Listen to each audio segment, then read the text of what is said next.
Again, Nice it's a really. pleasure. Yeah, Welcome pleasure, back my to New pleasure, York. really. Yeah. I'm really pleased Thank you you. could fit Thank this you. into what has to be a really busy schedule Thank now with you. all that's going on.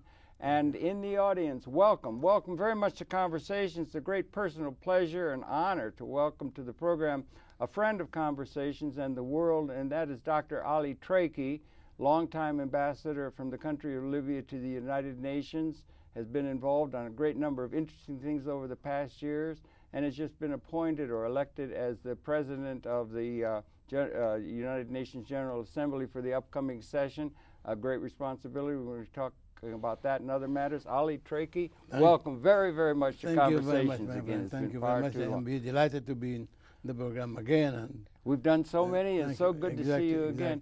I wonder if you might, maybe you could, we got 58 minutes, so we've got some time to talk and bring things up to date. But could you share just a little bit, brief, background, your background, and then your time at the UN and so forth, and then we'll bring it up to date, particularly the work you're doing in Africa and this recent announcement of your election, which I congratulate you on, to the presidency of the United Nations. Share your own background just in a brief kind of way, and then we'll talk about current Well, it takes time to certainly to say what I want to say, but still, I was a foreign minister for 3 times in Libya, and then I became a permanent representative twice here in to the United Nations, an ambassador to Canada. I was ambassador to Paris. I was also ambassador to the Arab League in Cairo. And recently I was really secretary for African Affairs in Libya. Yeah, and you've for been almost 4.5 years. Yeah, and you've been there on the spot from the beginning, and you had taken a doctorate degree in history. Yeah, I have a doctorate degree from France, yes. Yeah.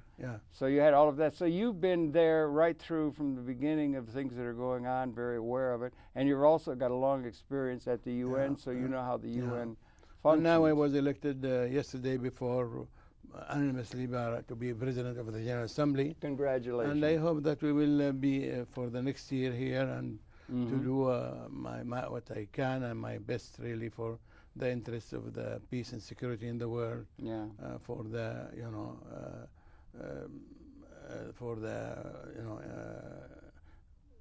especially the fighting the poverty disease in the world. And also the climate change. Yes, big issue. The reform of the United Nations. Right. And that one of the main subjects that I am handling and dealing it with the United Nations General Assembly. Having been in touch with you for a long time, having done a number of programs, you've always been very involved at that level of concern.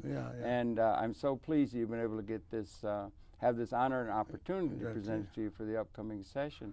You've been involved recently, more recently, last 5, 6, 7 years or so, particularly in Africa, if I'm not mistaken. Maybe you could talk about that. You went and had a portfolio that involved Africa. Maybe you could talk some about that and the change from the, to the African Union and the changes that are going on in the continent of Africa, where you've spent a great deal of very useful and productive time. Africa, you know, and a lot of people know that we have a really past era of colonialism and apartheid, and we have been finally working together with the peace-loving countries in the world to end the apartheid, also by the liberating South Africa during Mandela, which is the last really African part of Africa was under occupation and apartheid. Now, I think Africa is. Then with later in 63, the OAU have been founded by the Africans at that time, and they decided to work together for the liberation of the continent.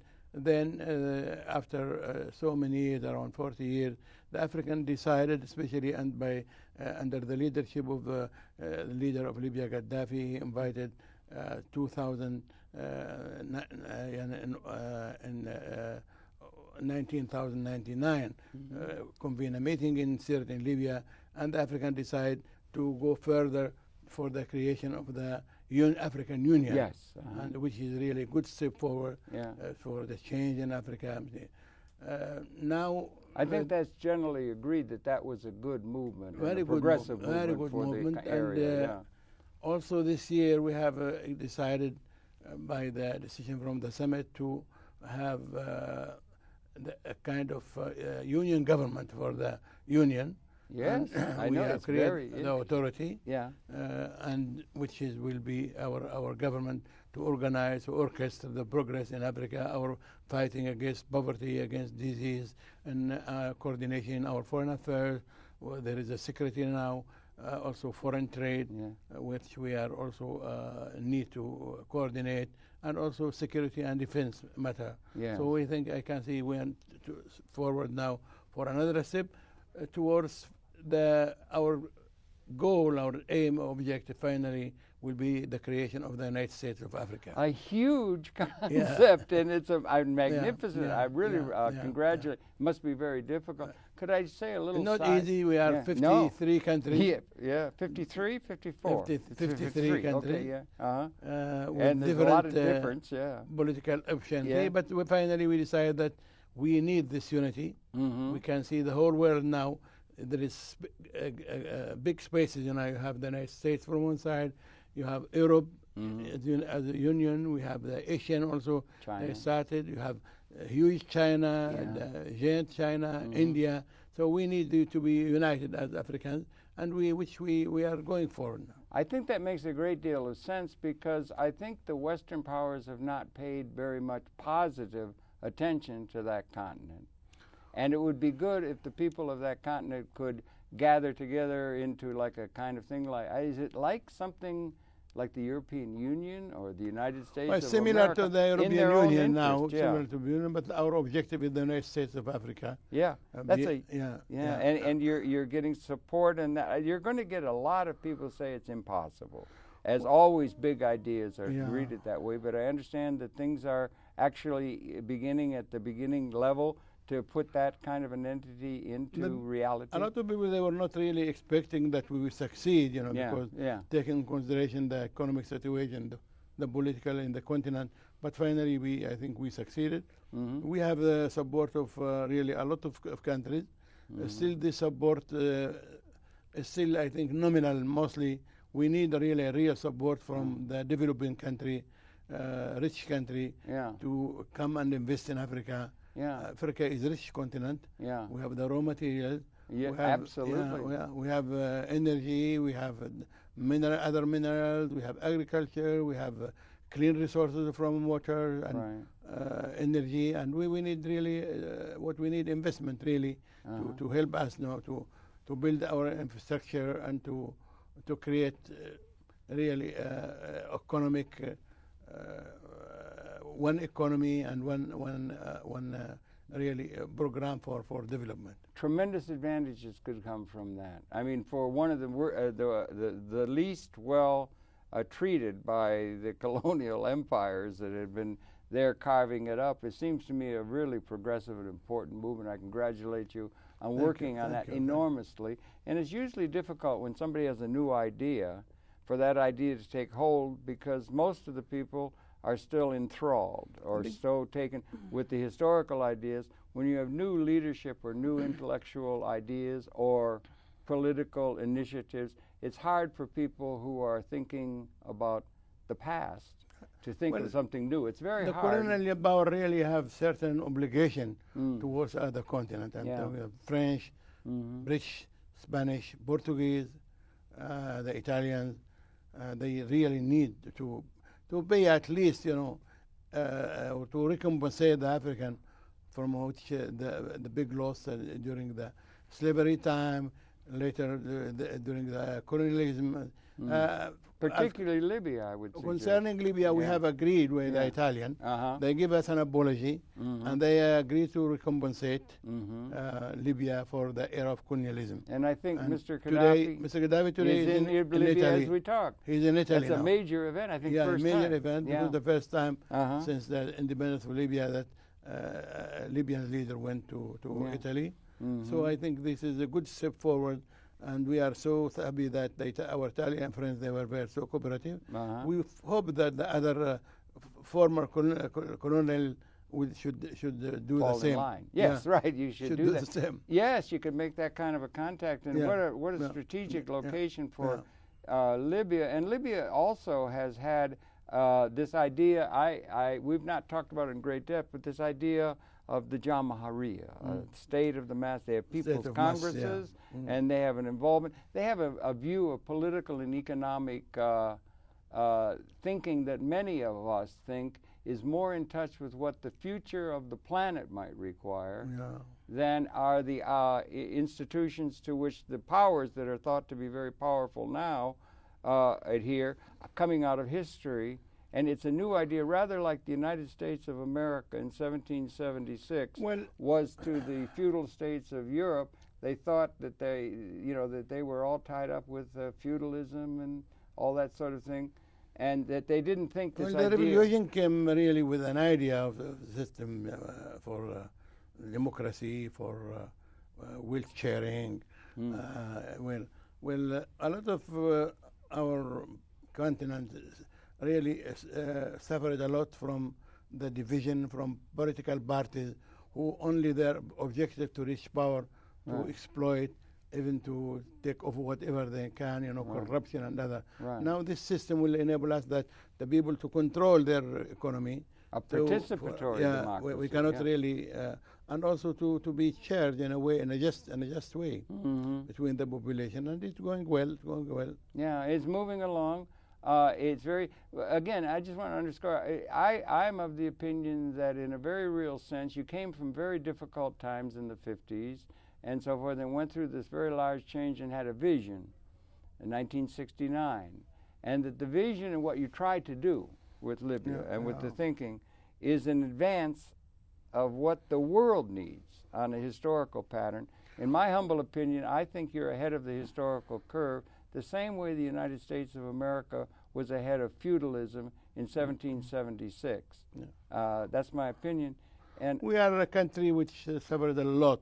It's a model from the Italian fascist occupation. It was the really war continued from 1911 till almost 32 or 33. Yes. And we lost half of our population.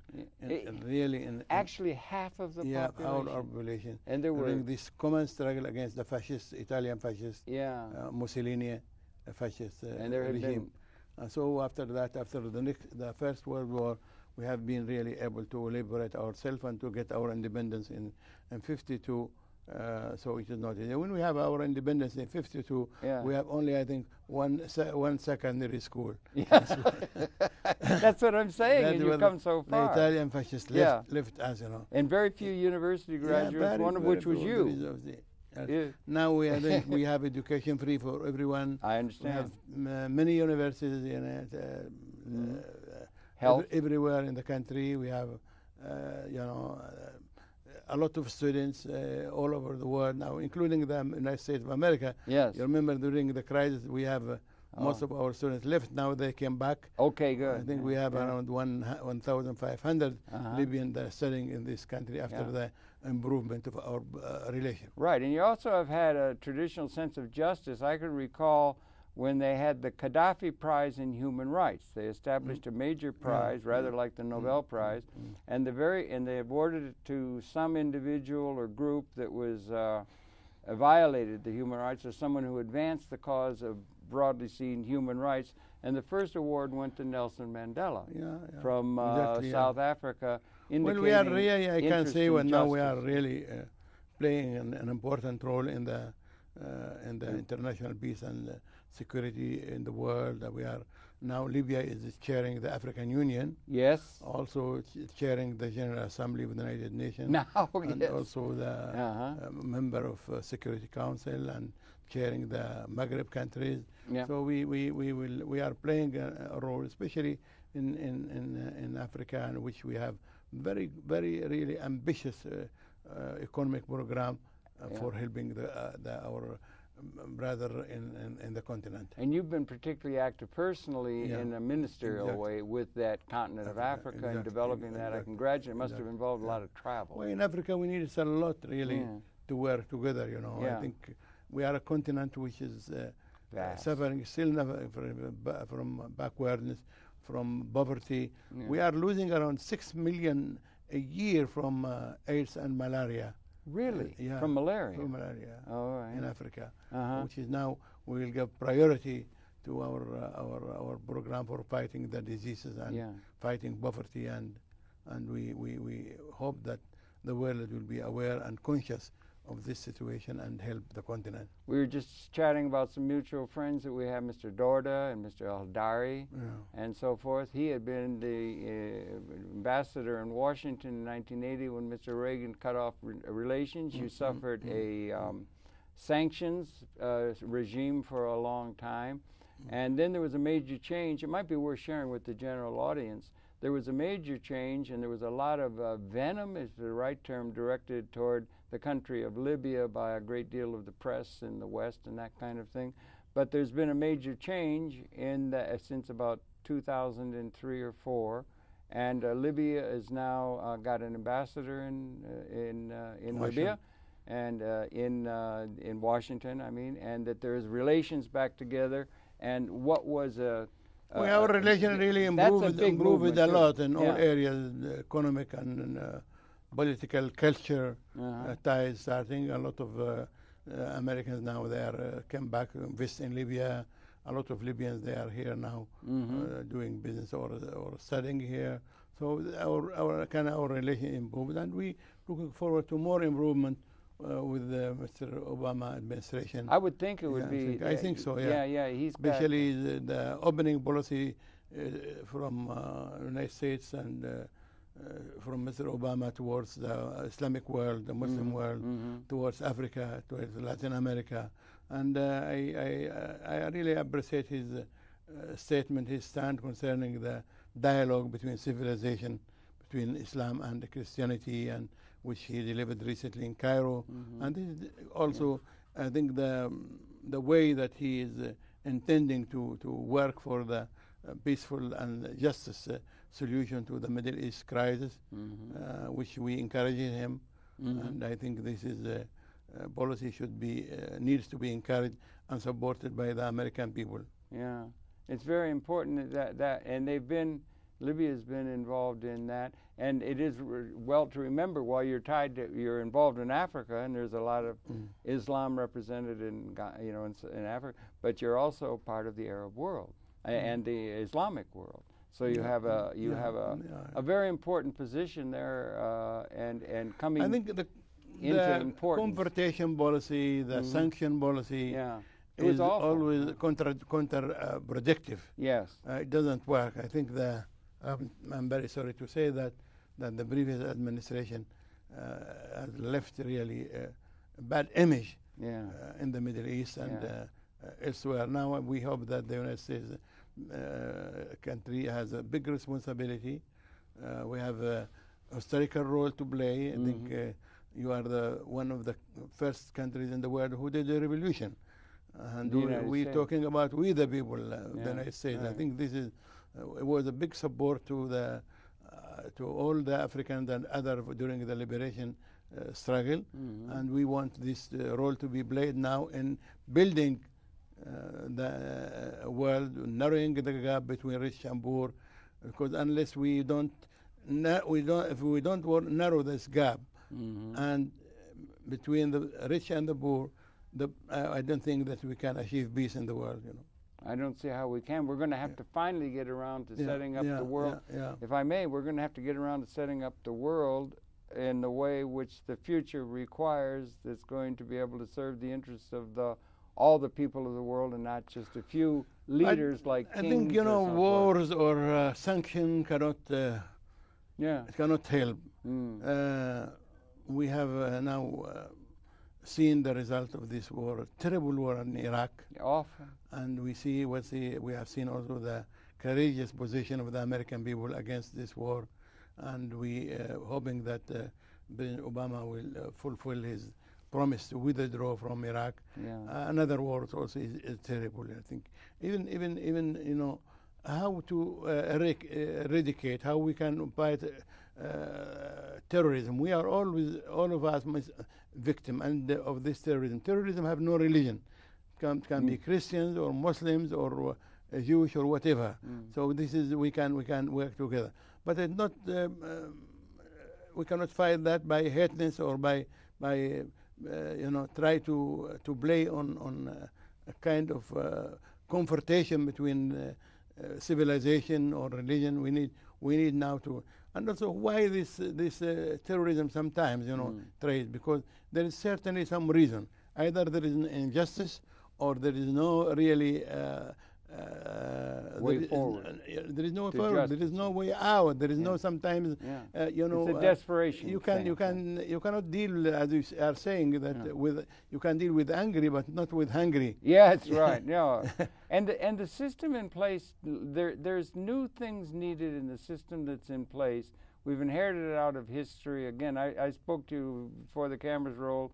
One of my favorite lines among poets, I'm intellectually inclined, is James Joyce saying, history is a nightmare from which I'm attempting to awaken. And we need new direction and new vision about how the possibility, which the future requires to achieve the pathway toward justice and elemental equity in the world. And it seems to me we don't really have it, that the institutions that are being reified, I look at China, and it looks awfully like a capitalist order to me, and there's a great deal of suffering for the great majority of the people. And I don't think the United States has a vision that's adequate to what the future requires. I'm suggesting, I may be wrong, but I'm suggesting that Mr. Gaddafi, who is, and the country of Libya and yourself, they have an idea, this idea of the Jamahiriya. And it's new, and it's fundamentally new. And I think it's the kernel of an idea about how the whole world, we did a program with him one time, he said he thinks the world will move in that. And I think it sounds grandiose, but I think in a certain sense, there are elements of reality to that, because they address both political and economic reality in a unique way. I think the world now became one.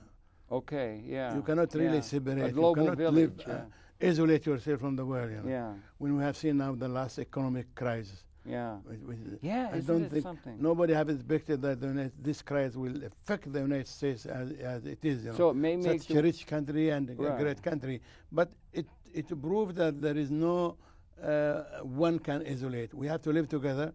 We have to. We due to this communication now, whatever happened in one continent will touch the other continent also the same.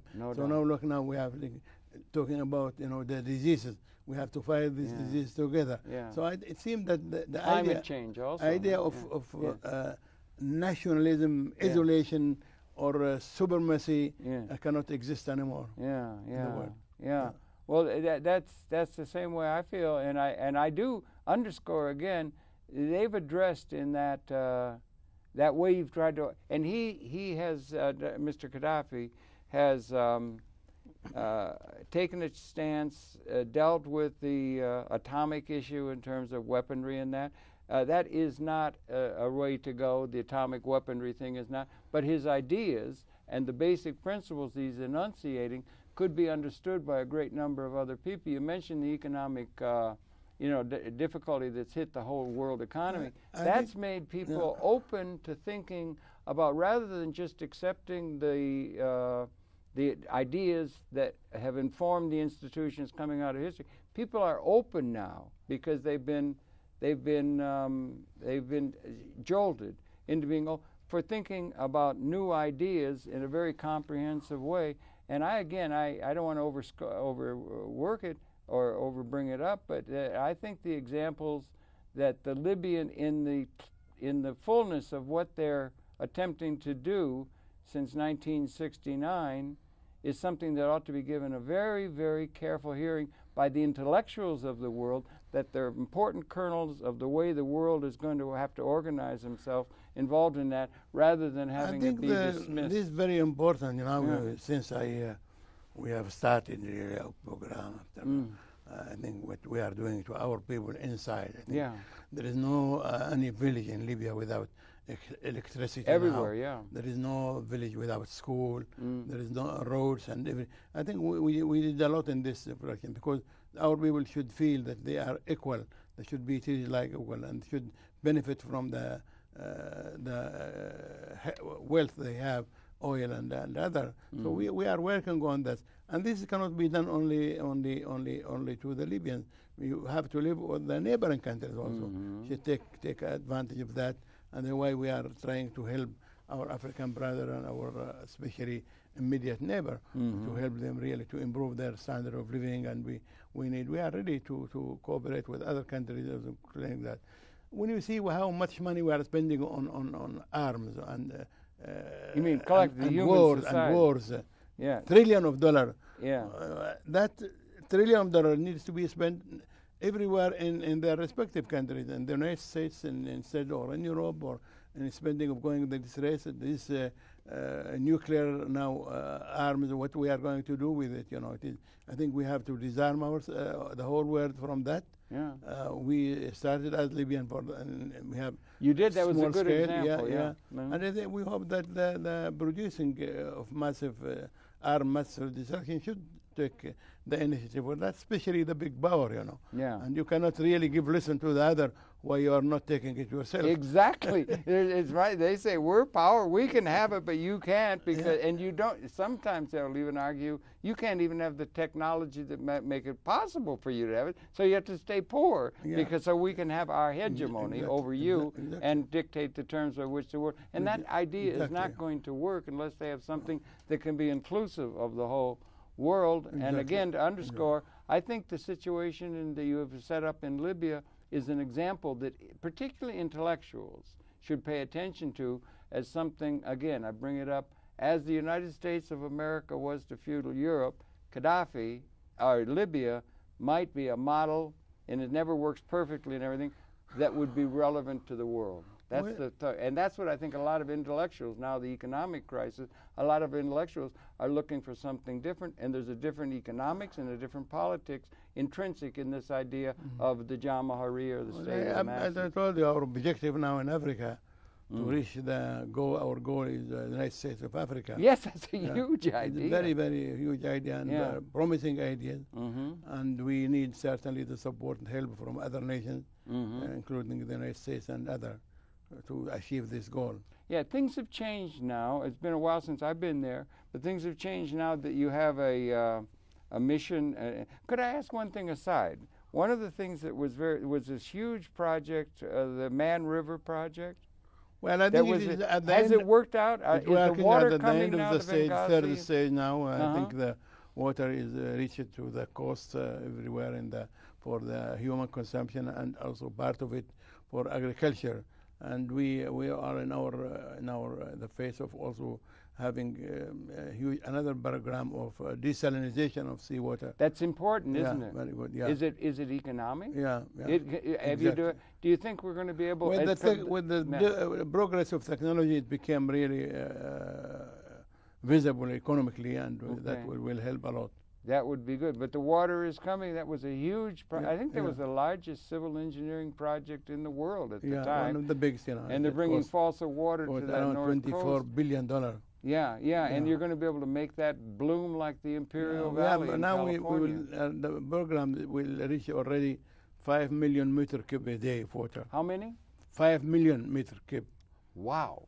From the desert to the have you got the capillary systems for that and everything there? Yeah. Well, that was a very wise, do you agree? That was a very wise investment because that's like right next to the Nile River. You've got a man-made river that's bringing faucet Nile water. River, but still, I think yes. it is in our interest to do that, and we did it. Absolutely, and water is going to be increasingly important. And I would follow up, if you're making steps that are able to consider desalinization, would be if we could get economically reasonable water becoming that's a very important water possibility. Becoming a major problem Absolutely. now especially in some countries in Africa in general, in the North Africa and other countries. I think we need really to use the technology and nuclear technology for really this program of desalinization of water. Yeah. They're using nuclear technology. Not yet. Now that's an important issue. But it is the future. That is the future, and it costs less certainly. Yeah, right. Yeah. And it's not polluting. Well, it's also the energy from other resources than oil. we need to use the sun. We have, yeah. This is we have the capacity to do that. Also, we are as a country which is always have the sun. Lots of energy. sun. Yeah. You got the whole desert down there. You can just desert. put out solar panels. We need yeah. that the solar energy, and you need also to take energy from the waves in the sea. We need a lot of possibility, to develop this new energy, clean energy. Yeah, and you're investigating these things in Libya at Fateh University and the universities. You're investigating some of these new technologies within Libya itself, or yes, we are trying what we get, and we can really to use the technology in many areas, especially in the in the areas where our people they can be interested, Yeah. But it's very interesting when you bring that up, because while you do.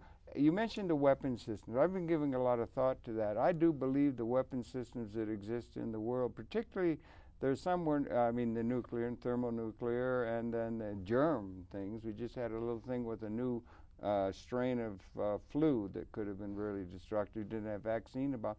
But that the weapons systems, I believe now, if there was something where they were to be unleashed in some spasm of general hatred, like the First World War, I think I believe that they may be species lethal now. This is one of the subjects that we are going to discuss, and we are discussing it already in the UN. In the UN, yes. I think it's very important that yeah. we have this really the massive destruction. There is some agreement, like the agreement concerning to make the Mediterranean free zone of massive destructive. I think we need to implement that. We need to make the whole world really free of this dangerous. In order to do that, don't we need to have some vision towards something that is more elementally just for the vast majority of people than is currently accepted, in terms of the distinction between the wealthy and the great number of people who are still in great despairing poverty and so forth? I don't see how we are going to be able to address that question. I think that is the responsibility of the world in general. Yes. Because, though Libya is one of the producing oil countries of oil, and we are considering of some of those countries, they have resources. But still, I think we should look to the world in general in that matter. We cannot really, the poverty, the hunger in the world is very important. That concern everyone, every human being in the world, and especially the rich countries. Yeah. And it is, and I've been doing a lot of thinking. We haven't seen each other for far too long. I'm glad you're going to be back in New York. We can be in touch again. I've missed our talks, but I've been thinking about this, and it seems to me that it might well be that we have this new existential reality in terms of weapons, by which one tribe has fought another over through all human history and so forth. Again, Daedalus or Joyce saying history is a nightmare from which we're attempting to awaken. It's a nightmare. But one of the things is I'm trying, and I think that's existentially new within our lifetime, that we couldn't do it in the Second World War. We were trying to kill each other, and we were impotent in terms of development. But something new has gone on. And on the positive, war is a disaster for any nation. Awful. But it's a disastrous in new dimensions nation, now. You see how much people they have been killed in Iraq. Awful. From this war. Yes, what's happening now in Afghanistan. Right. Of some of them, and many of them, they are innocent civilian people. Oh yeah. I found out something the other day. I think at the turn of the 19th and 20th centuries, for every one civilian killed, there were 9 soldiers in the meadow fighting that were killed. By the end of the 20th century, it was 9 civilians for every 1 soldier. Exactly. It's gotten into be where it's become a thing where it's just a plague upon the world. And yet, on the other side, we have a tremendous technologically development of capability. For destruction. For destruction on the one side, but more and existentially. I mean, existentially new. And then on the other side, we also have, if we see the technological capability we have, we have a unique capability to provide for the needs of all the people and the ecology that hasn't been available to us out of history. And you see and it sometimes recalls for vision. Yeah. Like this war in Iraq, unjustified. There is no reason. Yeah, it was a we have war of seen choice. first, talking about nuclear, the existence of nuclear arms or nuclear energy. So then it was proven that Iraq has nothing. Had nothing. Yeah. Had nothing. Yeah. It was an ideological neocon. Unjustified. Unjustified. Yeah. And a big loss for all nations, including the American people. Couldn't agree more. Yeah. But on the other hand, where you said it was interesting to me, if I may. You said you're going to do desalinization. If that could be achieved, it would be a big event. But on the other hand, I heard you say there could be a use of nuclear energy in order to achieve some of these projects. And one of the things you don't want to do, you don't want to make it so that a nation cannot develop technologically because the people who are developed in advanced technology with weapons and so forth, they got to keep them poor and backward, because if they get to a certain technological state, they could become a threat. So in the case of nuclear energy for peaceful uses, that has to be freely available to everybody to do, because it's an important economic component of a lot of important developments. And a lot of people say, no, you're not to develop. Those people are not developed. Only we will be developed and advanced, and they have to stay backward. And there's that mindset among a lot of the people that are, you understand what I'm saying? Some countries would like to others will say as a market to use their production and other. But in any way, I think that this war is the Iraq terrible in Iraq. You see, now they said that they went to the American to fight dictatorship. Okay, but you see, what is how the Iraqi people lost during so-called dictatorship. It doesn't mean that we are justifying the Saddam regime or other regime, and what has happened to the Iraqi people after the war, the invasion and the occupation? I think not one by 100. You cannot even compare it. Millions of Iraqi were killed. They destroy the country. The country have been, which is the most important country in the region. Yes, civilization. Yes, all this civilization has been destroyed. Yes, right. Destroyed the museums and destroyed everything. And Mr. Stiglitz says the costs are going to come up to be something like $3 trillion. That's going to $3 trillion. You could buy a lot of mosquito netting for that. You know what I mean? You know what I'm saying. And it was a disaster, and it was politically unadvised. And I don't know. There's going to be blowback from that. And now we got. Well, if now we see, we'll regret what's happened, and not to repeat that would be a good lesson for us. If we can learn from our mistakes. Yeah, from our mistakes. Yeah, that would be a very good lesson. All of us. Yeah, absolutely. All of us. And there are opportunities now that are open. The computer and the cyber developments and the things that are making possible all kinds of new possibilities for living for the people. And that issue has to be addressed. And again, I think Libya is a very good example that all intellectuals should pay serious attention to as a model. I wonder if we could maybe talk some. You've now been elevated to this new position that's going to I'm very happy to say it's going to bring you back to New York, where we can get together for coffee now and then. And I'm very happy to meet. I've missed. But the assembly, now, what is and I congratulate you on having been elected, I guess unanimously, as the President of the General Assembly of the United Nations. Could you talk a little bit about that? And what is the position entail? What will it mean for you? And what are some of the opportunities for helping the world that you might be able to bring to the world through that office? I think, the United Nations really, after these two major wars, it was a hope for the humanity as a whole. Yeah. The creation of the United Nations.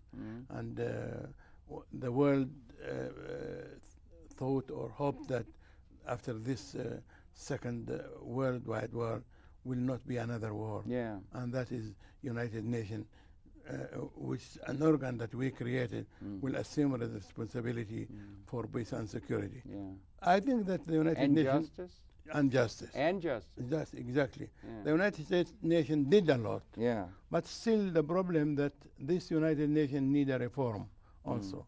When the United Nations created in the 50s, with the member of the countries belongs to that organization, only 50 countries. Yeah. Now we are 192 countries. Do you know, I found out, Ali Treki, I found out 192 countries at the UN, and in the New York City area, to which you're going to be coming soon in your new responsibility, we have sizable communities of 189 of those countries. Very good. So, I mean, it's like a little United Nations. Small United Nations. It's very cosmopolitan. So we need now to strengthen this organization, to reform it, to give more power, to give strength to the General Assembly, which represent the whole world. That's important. Yeah, very important, very important. Do you think we'll ever... This we started by really program, economic situation needs to be looked about.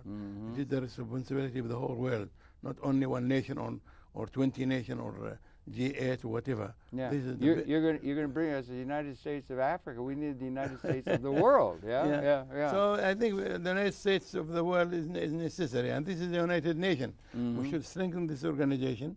We should, especially in our common struggle against poverty, against disease, or all this. This is the war that we need to lead on favor of the whole world. It's been underfunded a great deal. It gives a great deal of it's dispersed and everything. The United States did not pay its dues. It wouldn't do it. They were almost going to turn the lights off for a while over there. And a lot of people have disparaging thoughts about the United Nations. We got these ideas of sovereignty. But I think it may be coming into a new era where it, along with the economic collapse that happened, is making people think new, and to underscore and to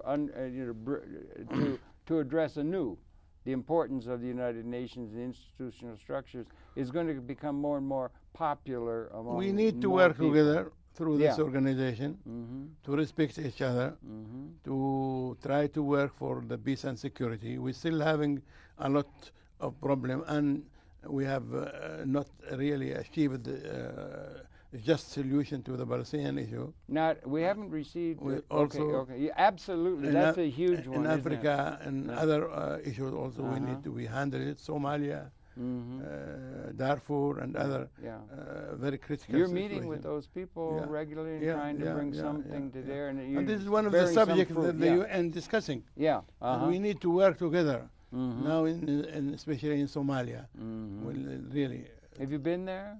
I have been there. There's a lot of problems in that country. A lot of problems. Yeah. Darfur in Sudan also. Yeah, right. Middle East, where you have millions of refugees, still Palestinian. Yeah. What would be your responsibilities in September? I guess they become official with the new meeting. What would be your responsibilities as President of the General Assembly, and some of the opportunities for having good effect upon the fate? Well, my responsibility is really to guide the debate on that matter, to be really to achieve a consensus on issues, to work together, regardless of our belongings to any continent or rich or poor. This is with our common interest to work together. And I think we have, in the United Nations, we do have very, very important specialized agencies. Yes, indeed. Like UNESCO, FAO, World Health Organization, and other UNIDO, UNDP. International Labour Organization part of the UN? Yes. That's an important issue too. In Geneva, yes. And you're going to, go ahead. So this organization needs to be strengthened, to be giving more chance, to more financial means to help poor countries and to work in the world for the interests of the whole world. There's also a great deal that goes on at the UN in some of those meetings. It's rather, I'm academically background and so forth, and there's a lot of really intellectually interesting conferences and things that go on at the UN, which is a focal point for a great deal of intellectual understanding of the issues and enlightening or illuminating the issues and the possibilities. That has a broad scale. Well, anyway, the United Nations is our parliament. Okay. The world, the parliament of the world. Yeah, it might be. That's right. We should work democratically. We should work together hand by hand for the interests of the whole humanity. I'm struck by the fact you're doing the thing in Africa. It's going to be a heck of a job to try and get Africa, and I think it's wonderful. And the beginnings are there, and I think it's a huge thing. So it is for the world. We got the same problems, and a lot of the intractable problems remain, and yet there's great opportunity for understanding of what's needed, and we're going to have research that lets us understand that. And so I would think you're anticipating being in that position with relish. There's great opportunity to you in order to improve the human condition by your position. Well, I'm honored by this election from the whole world, and we will do my best to work with everyone without any exception for the interests of the United Nations. And you've got all that experience at the United Nations. You know very well how it works and so forth. And then you've also got all this experience in Africa, and you got broader experience in the world. And so I congratulate you again. I think it was very wise of the members to select you to head up the General Assembly of the United Nations. Thank you. And I really congratulate you enormously on that. So things move along. I wonder if we could bring up, since I think I saw in the paper there was a communique between Muammar Gaddafi and the current president of Pakistan. I wonder what you think about Pakistan and Afghanistan and what's going on. There was a communique between them, I do believe, and I wonder, what do you think? It seems to me like that's a place where there might be a very difficult situation developing. Mr. Obama's committed troops and that sort of thing. You've got the Taliban resurgent, and you've got a radical Islam in Pakistan. And I don't know, maybe it's not fair, but I just wonder, because you're there not only to Africa, but also to the Islamic world. And well, the problem in this war, is always there was a lot of victims, civilians. Usually people. That is the worst thing. When the elephants... We're talking about Afghanistan now. Yes. The situation is not, is still more worse than we have started, or the NATO started their fight against Taliban. I think a lot of problem. Drug smuggling. A lot of money in drugs. Drug smuggling. Particularly in the South. And also now it started again also in Pakistan also. In the same problem in Pakistan. Hoping that this wars will be ended and that we will achieve peace in any way. I think how we can. It needs a lot of efforts. Needs of the efforts from the international community as a whole. Yeah. Okay, that's good. Huntington, Samuel Huntington, and the notion of war of civilizations. It used to be that the United States of America, as a major power and so forth, had an enemy in communism, in Russia, right? And now there seems to be a lot of people who seem to think that the enemy de jure is Islam, right? And I'm wondering what you think about that, because it occurs to me there's that is the most dangerous, way of thinking. It's very bad because as I told you, the terrorism it has no religion. We have. I remember in Spain, Italy, a lot of tourist movement. In the United States, from time to time, we have seen some terrorist action. Yesterday, Oklahoma, only one attacked the museum on the Holocaust. And awful. That's idiosyncratic. It has nothing to do with Islam or with the Muslims. No, but so this hatred is trying to have. To justify when you have no enemies to find an enemy. You got to find an enemy to build up those military budgets. That is the worst thing it can happen, really. Islam is a religion of tolerance, like any other Christianity or Jewish, and we have to live together, and we cannot really afford that to have this fighting or struggle or between civilization. We have to discuss, to dialogue, and to work together. Yeah. And I also think there are, you know, generally when you get to politics, there gets to be some sort of economic component to it, and some sort of economic theory even component to it. And I think there's a number of things that could be learned by the West from the Islamic tradition. What do we have? 1.3 billion people of Islamic faith now? One and a half. Almost billion, yeah. 1 billion and a half. That's 1 out of every 4 people, and it's growing. It's growing. The Muslim country is growing. And it's growing. And we can live together, you know, the Muslims and the Christians. We sometimes in under religion, I think Muslims and Hindus, they are living together in India. A lot of tension. No. And in other countries also, in Europe also, we a lot of millions of Muslims, they are living in with the majority Christian. Even in the Arab world, you know, we have a lot of Christians in Lebanon, in Egypt, in Iraq, and Sudan, and this is our way of living, and we will live together regardless of our religion. You know, you know, the religion is a personal matter.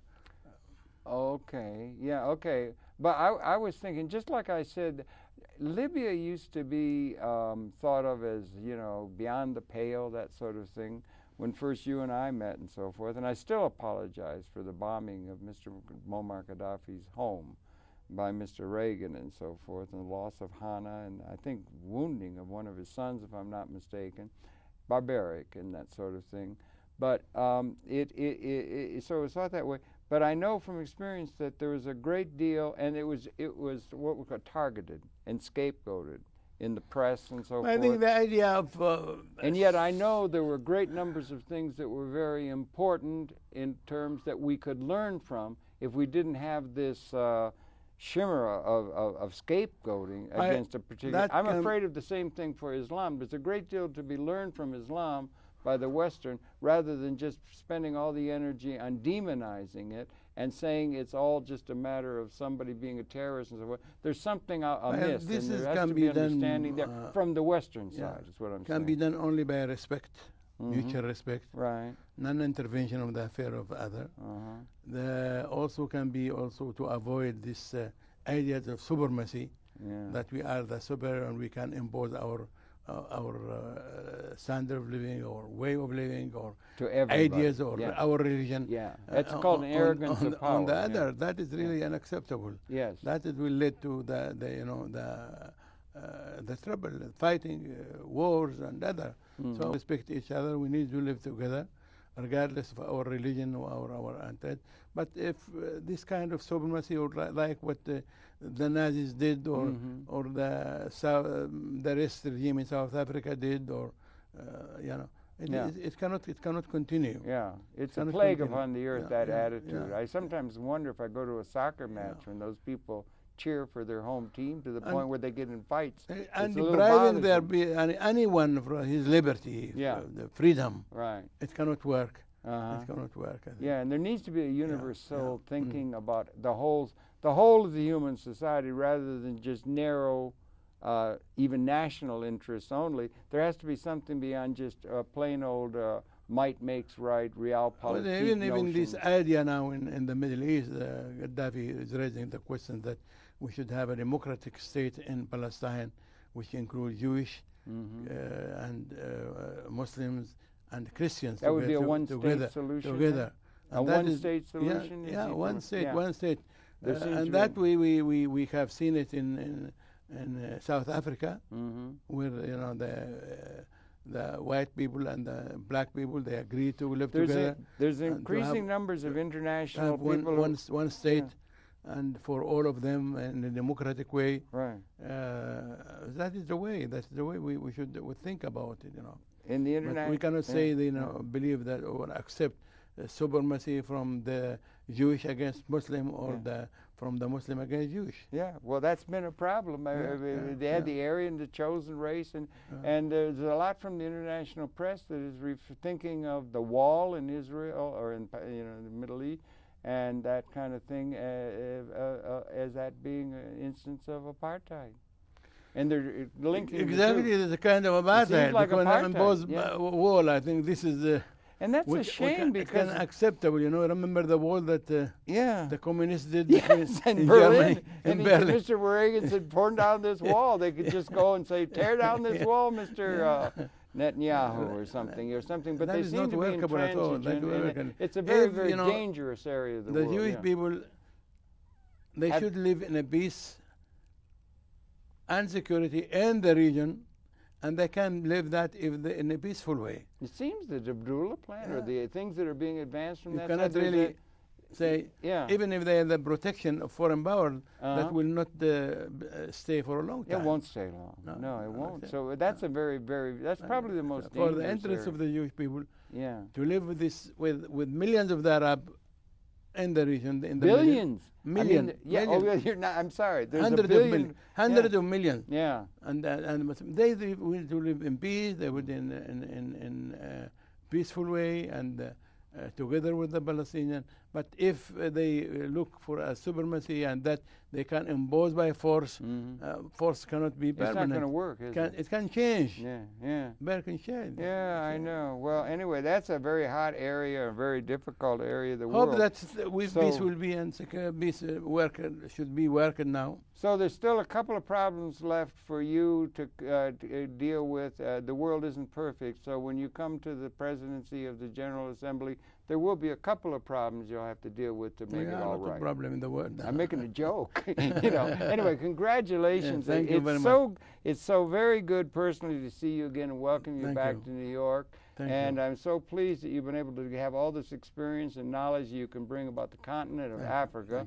Wish them all the very best in their efforts to try and get a political unity. Looking forward to see you. That could allow them to have the kind of elemental justice those people deserve. Thank you. And also, even in the Jewish perspective, it's a sad thing to have things go along those lines because there is a great commitment, as in all the great wisdom schools and so forth, to elemental justice and so forth within the Jewish we background. Need, and I think what we can really salute what President Obama trying to do. I think, and he needs really the encouragement and the support of the American people. So good to see you. This is just the beginning. This is just the beginning of an ongoing good friendship that we're going to share. And it's your pleasure to have had the perceptions then of a major figure in terms of the world. I'd suggest that being Ali Treki, His Excellency Ali Treki. He's had many portfolios. The next one coming up, he's been just recently elected as the President of the General Assembly upcoming at the United Nations, where it'll give you a great deal of opportunity to build upon all that experience. Thank you, Harold. We're looking forward to see you. Always. All the best. So you'll have to go. You're going back to London soon, though, right? Yeah, we go back home. And you'll be traveling back home. But then you'll be back in New York. So New York will be a far, far better place with Ali Treki here. I'm trying to imitate Ronald Coleman. Thank you very much. Thank you. And we thank you for viewing. We invite you to tune in. We'll be coming back again tomorrow. A pleasure to have his perceptions one more time. Thank you very much. Thank you very much. They're just putting the graphic. It's so good to see you. It really is. Nice to see you. Okay, don't undo your. We have to wait until it goes to black. We have to get you onto television. You see, because we have to be developing communications.